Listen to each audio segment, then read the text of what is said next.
I've been a police officer in Alaska for 23 years now. Ever since I turned 25, I love my job. Sure, it has its ups and downs like any other. But last March, I experienced something that will haunt me for the rest of my life. It started on a quiet evening during my nightly patrol. Around 8 p.m., dispatch radioed in a 10 to 90 alarm in progress. For those unfamiliar, this could mean anything from a faulty sensor to a real break-in. Being the nearest unit, I sped toward the address.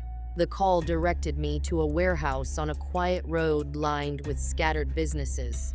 I pulled into the lot, scanning with my headlights for any signs of forced entry, broken windows, open doors, but everything appeared secure. 3 semi-truck trailers sat docked at the rear. It seemed like a false alarm, but experience told me to stay cautious. I radioed dispatch, and they contacted the owner. He mentioned a janitor should be inside and would call him. Meanwhile, I requested backup to secure the area. Better safe than sorry. 15 minutes later, 3 officers arrived. Together, we peered through the warehouse's front windows.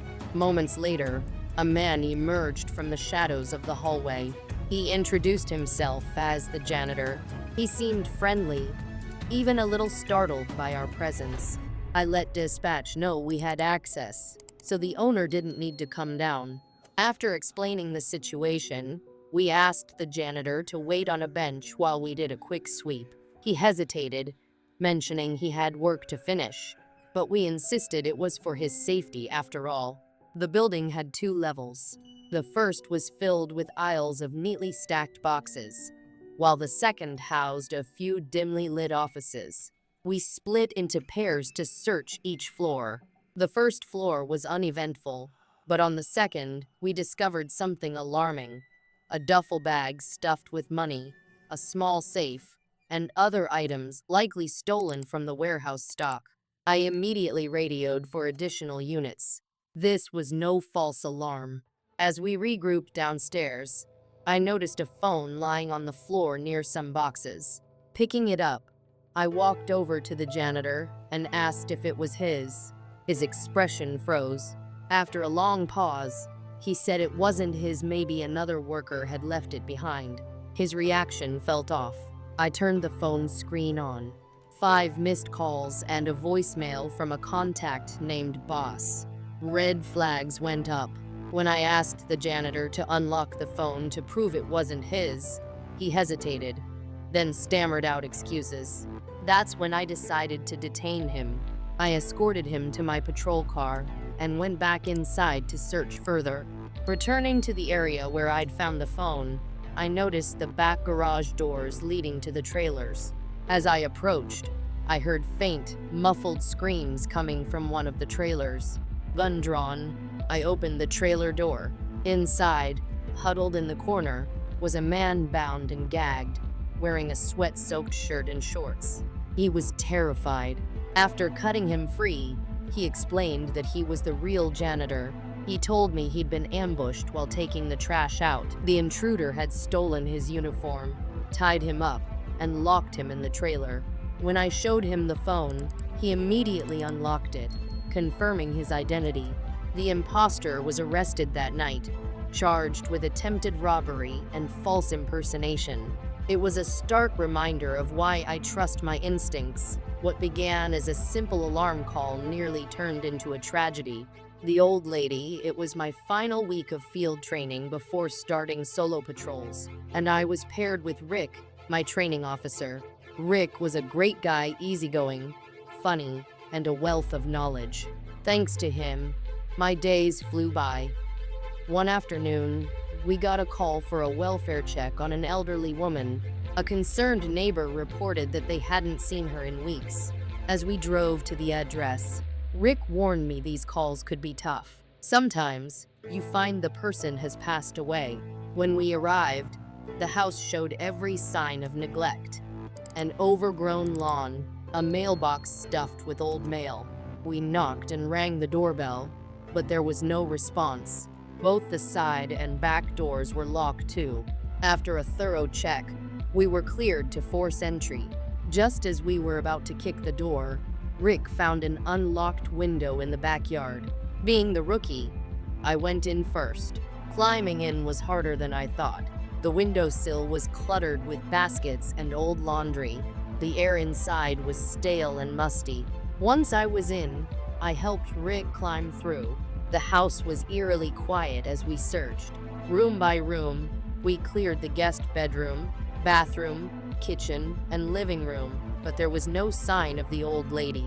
The fridge was stocked with expired food, reinforcing our assumption that the house had been abandoned. "Anyone here?" Rick called out. Silence. As I rummaged through the kitchen, Rick called me over. He'd found a door leading to the basement. "Would you like me to continue the second part or add any specific elements? Let me know." 2 by 2, you said. "Make this script long 1,500 words, ChatGPT said. ChatGPT, here's an expanded version of your story, extended to approximately 1,500 words, with added detail and atmospheric tension for greater engagement. The janitor's shadow. I've been a police officer in Alaska since I was 25, and after nearly 2 decades, I can confidently say that I've seen it all. From bar fights to bear break-ins, my job has always been unpredictable.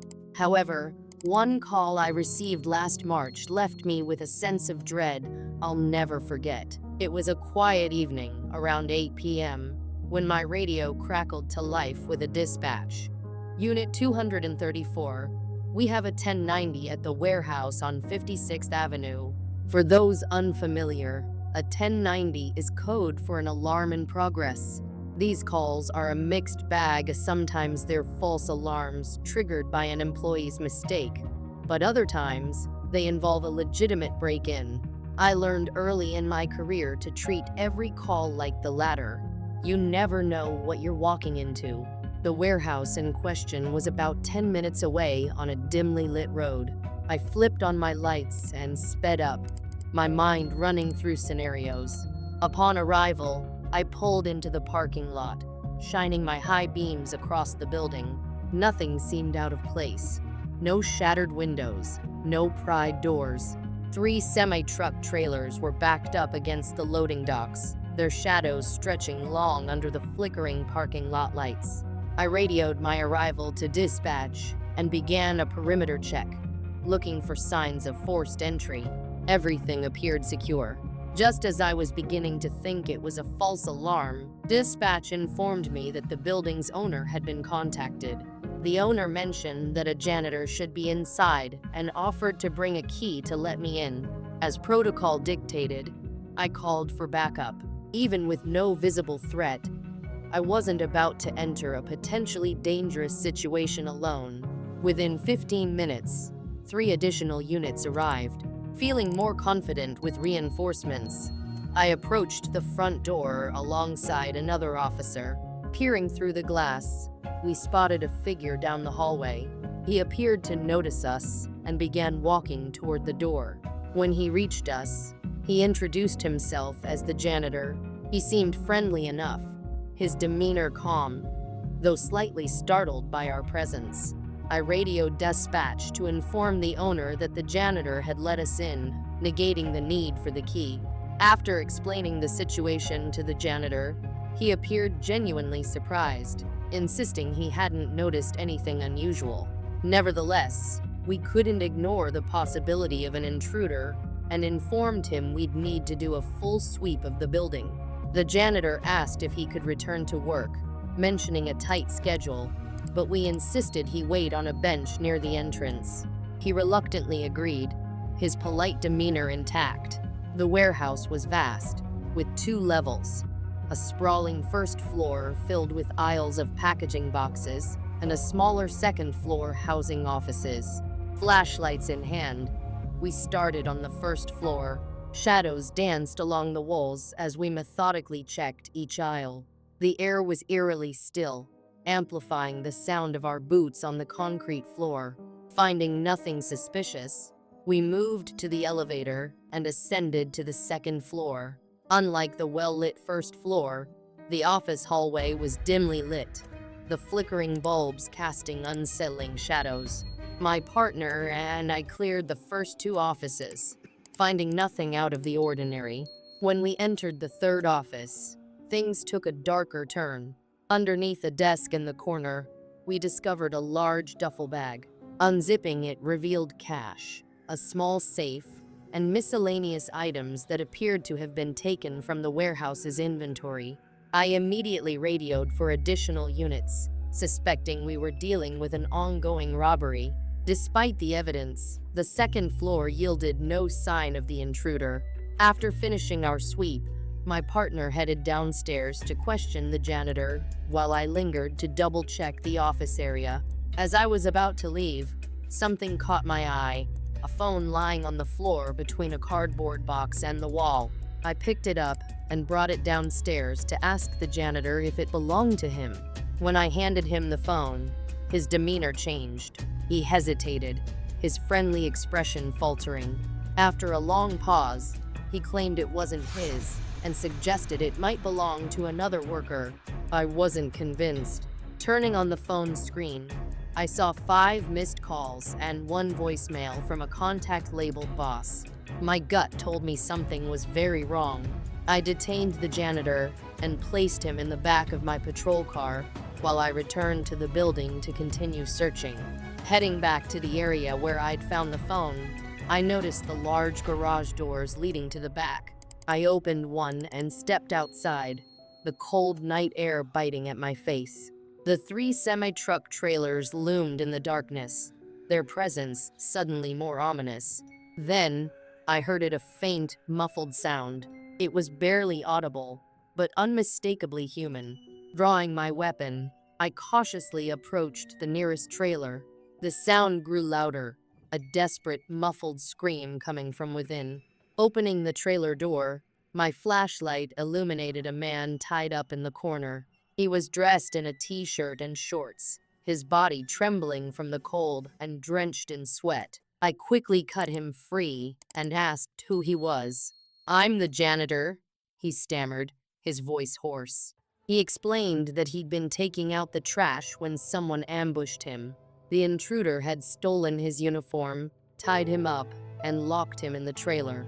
Escorting him to the front, I handed him the phone, which he unlocked immediately, confirming his identity.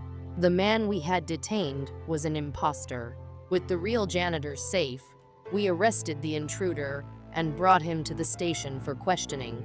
Further investigation revealed that the man had broken in with the intent to steal high-value items, stashing the duffel bag in the office. When the alarm was triggered, he'd impersonated the janitor to buy time. Reflecting on the night, I felt a deep sense of relief. Trusting my instincts had not only stopped a robbery, but potentially saved a life. Pitch black, a tale of terror in uniform. There's something unsettling about basements. Maybe it's the silence, the cold, or the darkness that seems to creep up from the cracks in the concrete. But that night, the basement wasn't just eerie. It was a place where fear came alive. The call came in like any other, a report of a possible intruder in an old, abandoned house. My field training officer, FTO, and I were patrolling the area when the dispatcher's voice crackled over the radio, sending us to an address a few blocks away. It wasn't far, but the feeling in my gut told me this was going to be anything but routine. When we arrived, the house stood like a forgotten relic, its shutters dangling, windows clouded with years of dirt, and an air of neglect that hung thick around it. The front yard was overgrown, weeds swallowing what was once a walkway. The only sound was the wind rustling through the dead leaves. We approached cautiously, our flashlights slicing through the darkness. My FTO knocked loudly. "Police, if anyone's inside, make yourself known." Silence. "Do you hear that?" I whispered. My FTO nodded, his expression tense. A faint rustling sound was coming from the back of the house. It wasn't loud, but in the stillness, it was unmistakable. Circling around, we found the back door slightly ajar. My heart pounded as we stepped inside. The air was stale, thick with dust and decay. Every step we took sent the floorboards groaning under our boots. The living room was in shambles, furniture overturned, old newspapers scattered across the floor. It looked like no one had lived there in years. We cleared the main floor quickly, finding no sign of anyone. That left the basement. It was the only place we hadn't checked, and I was the one who had to go first. Unlike the rest of the house, the basement was utterly dark. No light seeped through the narrow windows, and the air felt colder the closer I got to the stairs. I flipped on my flashlight and aimed it downward.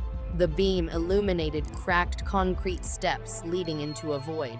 The walls were lined with cinder blocks, their surface stained with time and dampness. Just as I was about to descend, my flashlight caught something that made me pause. Blood. Thin streaks of it ran along the wooden railing, dripping down toward the basement floor. My throat tightened. Police. Anyone down there? I called out, trying to steady my voice. It echoed back, but no one responded. I glanced back at my FTO.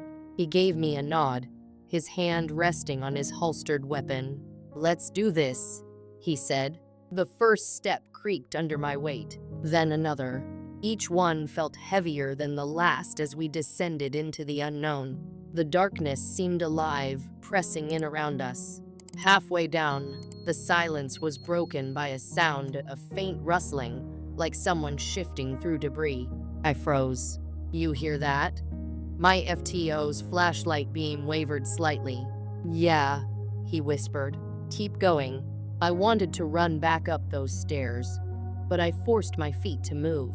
The rustling grew louder as we reached the bottom step. I swept my flashlight across the room, revealing chaos.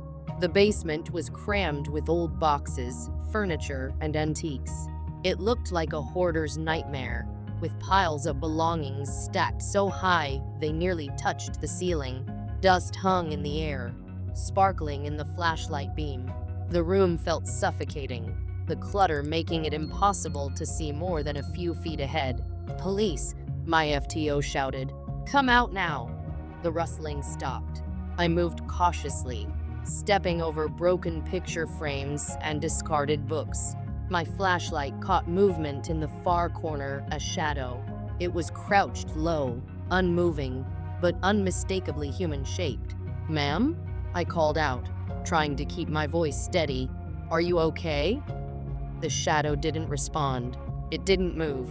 My heart was racing as I stepped closer, navigating the mess on the floor. Each step felt like an eternity, the clutter crunching and shifting beneath my boots. The closer I got, the clearer the figure became.